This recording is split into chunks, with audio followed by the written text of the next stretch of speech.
কারণ দেখো, যখন জগতে ছিলাম সর্বদা কি কারোর কি যখন শত্রুতা আছে কারোর, দেখো কারোর বিপদ হলে তারা মরু বিশাল মরু আমার ক্ষতি করছিল মরু। কিন্তু দেখো এখন ঈশ্বরের আসার পর কি সবদ দেখা কারোর মানে কি ক্ষতি বলো বিপদে পড়লে সঙ্গে সঙ্গে প্রার্থনা করি পিতাকে ওকে অপরাধ মার্জনা করে ওকে এই দণ্ডে উদ্ধার করো পিতা, কি প্রার্থনা করি পিতা প্রার্থনা করলেও খুশি হয়।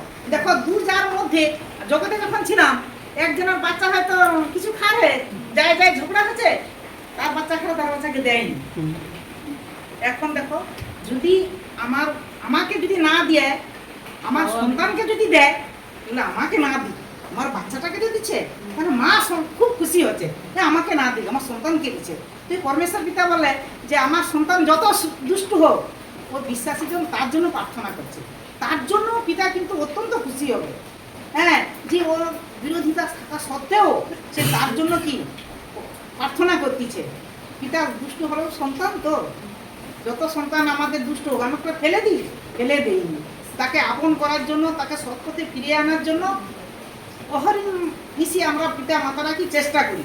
তো পরমেশ্বর পিতাও কিন্তু চেষ্টা করতেছে তোমরা সৎ পথে আসো, সত্য কথা বলো, সোজা পথে চলো, প্রতিবেশীকে প্রেম করো, ভাইকে প্রেম ভালোবাসো, এসব কোথাও দিয়ে সন্তান ঈশ্বর কি তোমাদেরকে সচেতনতা দিচ্ছে। কিন্তু জগতের এই আড়ম্বরিতা সেটা মানতে চায়নি। তাহলে মানতে যদি পারতো তাহলে আমাদের আর স্বর্গে যাওয়ার দরকার হতো নি, পরমেশ্বর পিতা এই জগৎটাকেই স্বর্গ বানিয়ে দিত।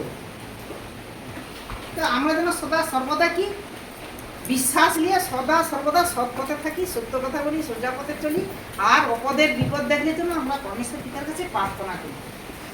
এটা যেন আমরা সর্বদাই করতে থাকি।